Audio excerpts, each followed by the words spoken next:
Unforgivable mistake. After the Queen's departure, Meghan and Harry attack royal more. Sussex is irreparable mistake. Harry and Meghan stepped up the attacks after Queen's departure. Right now, the royal family is just trying to grieve, so I honestly feel sad for them now. King Charles, I think, is doing a great job of holding up, and it's a good idea for him to just take a day or two to go away and be by himself. Queen Consort Camilla has to be equally emotionally spent because she is right there supporting her husband through all of this. With the passing away of his mother, King Charles became the patriarch of the family. So he is leading his family and the UK. That is quite a heavy load to bear, and at the same time he is mourning the loss of his beloved mother. With Harry already being in the UK when the Queen passed away, I was really hoping that he would be there for his father, that he would stop insulting the monarchy and the royal family. So the first sign that there was something going on was Meghan saying through Omid Scobie, her spokesperson, that she was planning to travel to Balmoral along with Prince Harry. Now, for obvious reasons, having Meghan hanging around a queen whom she has publicly attacked, told vicious lies about, and spoke out against would create a lot of unnecessary drama. And that was when I started to really worry that Meghan was going to try to turn the focus of all of this onto her. Now Harry seems to remember his years of training, and he did have a big argument that apparently lasted hours. He told Meghan that only he was allowed to try to see the Queen before she passed, but those hours were precious, and unfortunately, Harry didn't make it in time. He missed getting to say goodbye to his grandmother for the last time, just like he missed so many opportunities to go visit her and even to bring those kids along to see her. That would have been absolutely lovely. Media folks in the US seem to think that we want to hear stories about Harry and Meghan, but I see those magazines with Harry and Meghan on the cover are just sitting there on the racks. Nobody wants to touch them. Even online, they're pushing this whole narrative that Meghan and Harry are royalty. So I do apologize for all of the stupid things that the media claims now. I can't speak for Oprah. She seems like she's ready to hop on a plane and participate in the funeral, and word on the street is that Meghan is in talks again with Oprah. And if they try to accuse the royal family of being racist again, I think that will spell the end for both of them. But anyway, I really hope that Harry can clarify that this is his family. I think Harry is upset because he received quite a frosty reception from all of the royals. It actually could have been a lot easier if Meghan had just decided to head back home to California and stay with their invisible kids. Of course, Harry and Meghan originally planned to do their own private walkabout, but thankfully Prince William and Princess Catherine put a stop to that by inviting the two of them to walk along with them. Apparently, Meghan was supposed to just look at the flowers, and then she was supposed to go back home. But anyway, that whole series of events show just how tense things are. I mean, this is a woman who has told so many awful lies about Catherine, and she showed up like she never did anything wrong. But now Princess Catherine clearly sees what a snake.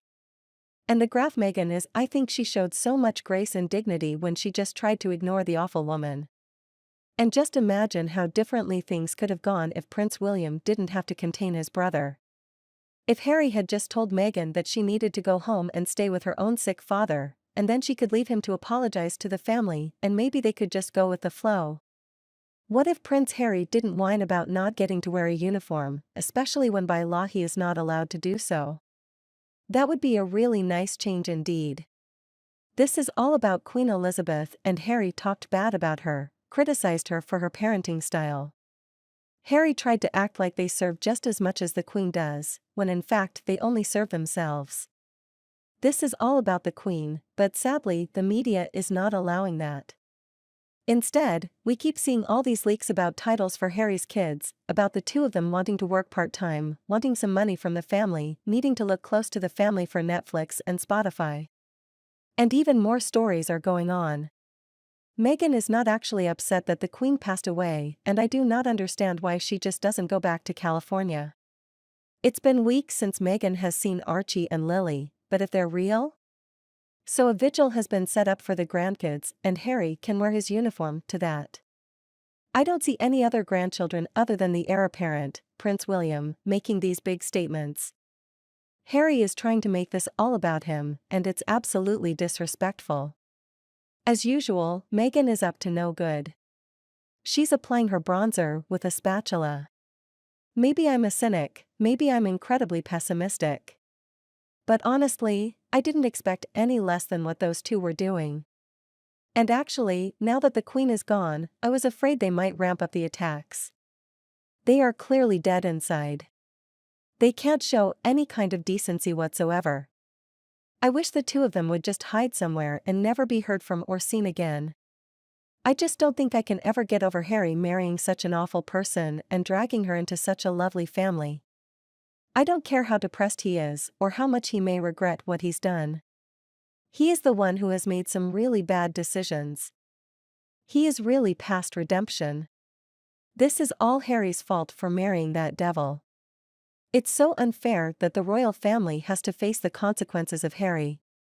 Stupid life choices. And this is all continuing even as the Queen's funeral is being arranged. Ma'am. Maybe Harry deserves Meghan. But the family? Certainly does not. So I hope that the royal family learns their lesson this time and doesn't make the mistake of reaching out to the two of them ever again. Just let them self-destruct. It'll be easy now. Meghan is still the Duchess of Sussex now, Harry the Prince. So if somebody wants to call her a princess, it must be Princess Harry or Princess Henry. She's not Princess Meghan, and it's not very attractive either, so I don't think she's gonna want to be called Princess Harry. Now, there is Princess Michael of Kent, and she's been using that title for quite a while, so it is possible Meghan's going to do the same, but I don't think so. Now, Catherine is in the same boat that Diana was. She's a princess on her own that was conferred upon her by the king. Now she's the Princess of Wales, so she is called Prince of Catherine. But Meghan's never going to be a princess on her own. That's done with. And I think both William and Catherine are going to be so good for all of the UK. But Meghan, she is going to play no part in the work of the monarchy from this day forward. And as for Wales, well, Prince William, the heir apparent, represents that part of the UK. So the UK is comprised of England, Wales, Scotland and Northern Ireland. And Prince William will continue working hard to represent and serve all four countries that comprise the UK. And of course Princess Catherine is going to do the same. And as for Prince Henry aka Harry, well, he's the Prince of the UK. That's his birthright, but his future is in the USA, so he also isn't going to participate in the work of the monarchy going forward. And it's all down to his choice. And you, what do you think about Meghan? Please tell me what you think below in the comments section. If you think my video is helpful, please remember to like and share video. And don't forget to follow page now. Thank you.